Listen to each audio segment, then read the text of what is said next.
Presenting the class of 2018, next up on our list of 11 incredible inductees, the guy who gets credit for creating the classic rock format. He's the president of Jacobs Media, Fred Jacobs, and to induct him today, his very own brother, vice president of Jacobs Media, Paul Jacobs. Come on up here, Paul.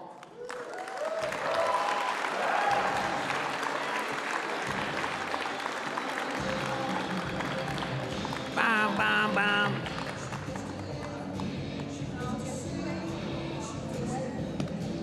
There we go. How you doing, man?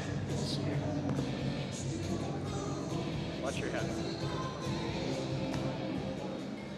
Good evening, and congratulations to all of this year's inductees. When we got the call that Fred was inducted into the Hall of Fame, the reaction around the office was, seriously? Not because we didn't think he didn't belong, but when we think of the Radio Hall of Fame, as Scott said, we think of Ronald Reagan, we think of Paley, we think of Murrow. For those of us from Detroit, we think of the people we grew up with, Ernie Harwell, J.P. McCarthy, Dick Purton. How does a programming consultant fit into that list? You know, to many consultants are a budget line, a voice in the room, somebody who shows up a couple times a year, gives their advice, and then goes on to the next city. And if you look at the list of past inductees into this hall, you will not find a consultant anywhere. Sure, over the past 4 decades, Fred has accomplished a lot. He programmed the legendary WRIF in Detroit and helped launch it into its glory years. With the start of Jacobs Media, as you heard, he created the classic rock format and the Edge brand for alternative. He was one of the first to champion web-based research and for the tech surveys for commercial, public, and Christian radio.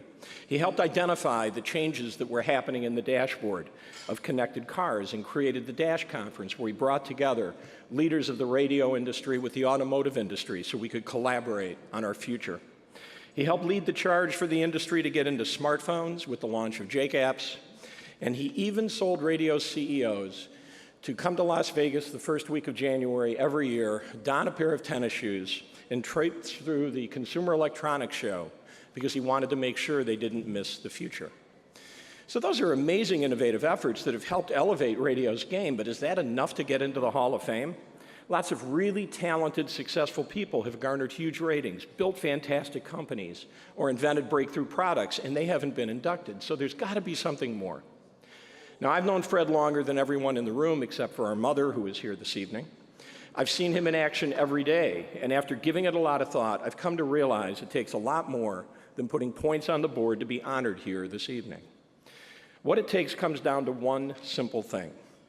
It's not just about doing great things, it's about doing things great. And that's the definition of Fred's career. And it's why a programming consultant from Detroit is joining the legends tonight here in the hall. How does Fred do things great? It's his incomparable drive, incredibly high standards, the ability to see around corners to identify what's next. He's up each morning at 5 a.m. writing the blog because he has a lot to say to the industry, and he wants to make sure that radio stays aware of the challenges and opportunities before it. He finds time to meet with and talk to colleagues who are at career crossroads or out of a job at Starbucks at 7 a.m., or talk to high school radio students, where he always says he learns more from them than he teaches them. If there's one word that truly defines Fred Jacobs and why he's here this evening, it is ability to elevate everyone and everything around him. He simply makes everyone better.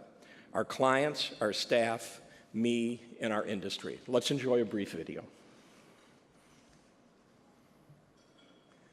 Fred Jacobs knew that rock and roll would never die, but become classic, as in classic rock, on hundreds of radio stations nationwide. Aerosmith, Led Zeppelin, The Rolling Stones, Pink Floyd, The Eagles, Fleetwood Mac. Carefully created, the classic rock radio format has become the soundtrack for generations of radio listeners, with Fred Jacobs as the curator. When public radio operators realized the audience sensibility Fred Jacobs possessed, they invited him to their party. Oh my God, this is crazy. Fred sees the future ahead of most and shared his vision on how smartphones and apps would affect radio listening with broadcasters in virtually every format. Being a Motor City man, he recognized how important it is that radio operators got to know automotive manufacturers and the people deciding what goes in the dashboard.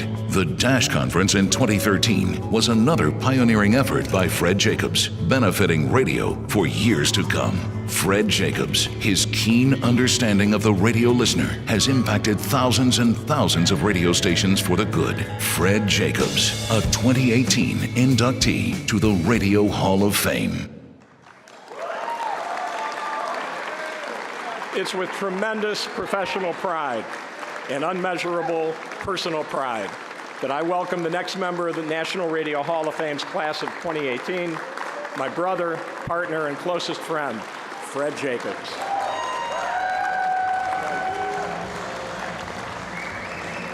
Well done. Thank you. Hang on to that for me? I will.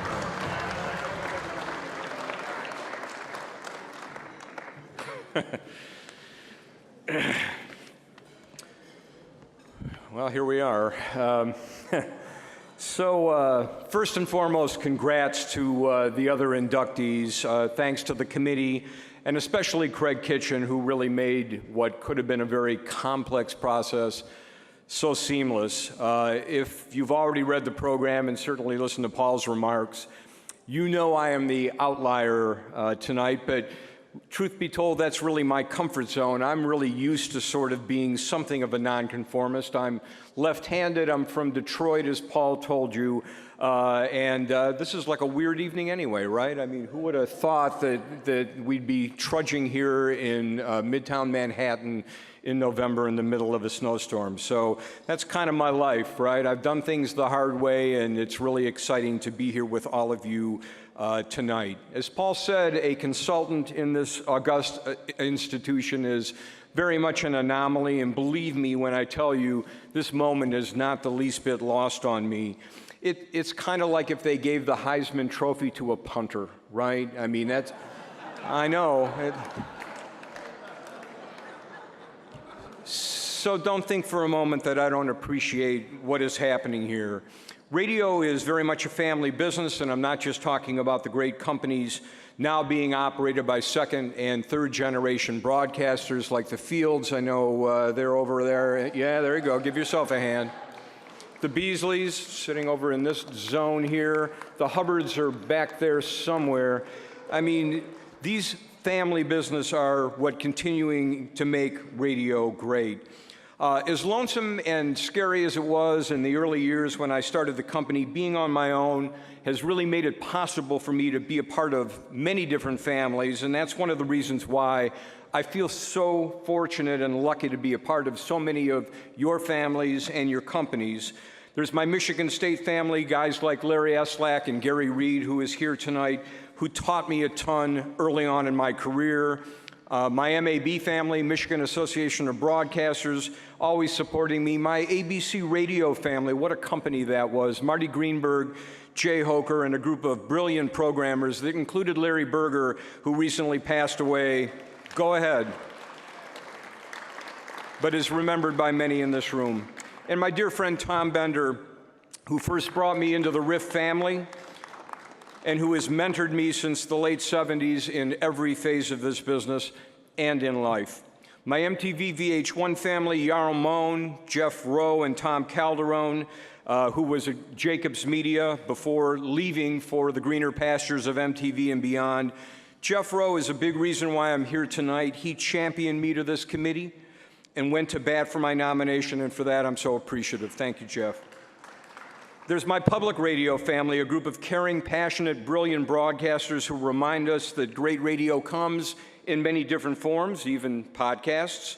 And some unbelievable PDs and programming gurus who have taken my rough schematic for rock, classic rock, and alternative and really made it come to life in their markets. And there's a whole lot of PDs out here, and I'm so happy that you guys were able to make the trek. And then there's the Jacobs Media era. I was encouraged to do this by my father, Sidney R. Jacobs, and Sagas Ed Christian, both of whom believed in me being a solo act, but I never really went it alone. All along, I've had a kitchen cabinet of caring advisors who have guided me along the way. Steve Goldstein, Buzz Knight, Dave Hamilton, Tim Sabian, Greg Strasall, and so many others who could pull me aside and let me know when I was actually doing something that made sense or being a jerk. Hey, it happens, right? One of those people in our company was Tim Davis, who passed away last year. He was my digital North Star, guiding me through cyberspace. And along the way, I've been blessed with having my two brothers, Bill and Paul, who you just met, by my side, supporting my visions, my ventures, and occasionally my tantrums. Bill has been a steady hand, often flying below the radar, but quietly doing terrific work. And then there's the guy who introduced me tonight, Paul Jacobs. I would simply not be standing here tonight without Paul. He does more for me, the company, and our clients than any of you will ever know. He is my rudder, he is my conscience and my beacon, and as they say, he ain't heavy. I'm proud to have my family here tonight, including my older brother from a different mother, Bruce Nussbaum, who made the trek from Philadelphia throughout the nor'easter. My mother is here, although she wasn't quite sure what rock and roll was all about. She and my dad provided unwavering support for my unconventional dream, and she's watched her three sons succeed in a business that is fun, exciting, and crazy, not exactly the wish of most Jewish mothers. My two kids, Allie and Mickey, I'm so proud of both of you, not just because of what you're accomplishing in life, but especially because you're both mensches, good souls who care. I'm so happy you guys are here tonight. And then there's Deborah. We made a pact more than 30 years ago that I would be this radio road warrior while she would provide the stability back on the home front. That's who she is, the rock, the voice of reason, and the person who everyone can depend on. I love you, Deborah, and so appreciate what you've done for me. So being inducted in this community is an obvious clarion call to re-examine your career. It's validation for all of us being honored tonight that goes beyond the paychecks, the backstage passes, the conventions, the ink, all of that. Tonight you'll be reminded about what this entire group has accomplished over these past decades. For me, the classic rock format has become part of my brand, as you saw in the video. But I would not be standing here tonight if I spent my career living in the past. The reason this committee decided to open its doors to me is that I've looked ahead at radio's many challenges and even its tough opportunities. I've had an unparalleled view of this business from the most unique of perspectives. I've been in and out of hundreds of radio stations, commercial and public, as well as the conference rooms where those hefty decisions are made. I've hung out in air studios with the best. I've Watusi'd with Little Steven's go-go dancers. I've been insulted by Howard Stern. I've met thousands of passionate broadcasters along the way while racking up more than 3 million Delta miles. So believe me, I've been there. I've been blessed that without the benefit of a business plan or venture capital, I've been able to swashbuckle my way through some exciting adventures. And along the way, I learned that standing pat and staying the course is not a strategy for radio broadcasting. We have to adapt, we have to innovate, we have to throw the long bomb now and then, and as the phrase goes, we have to get more comfortable with being uncomfortable. I didn't invent that. Like the good consultant that I am, I stole it. Hey, you gotta know the good, there you go.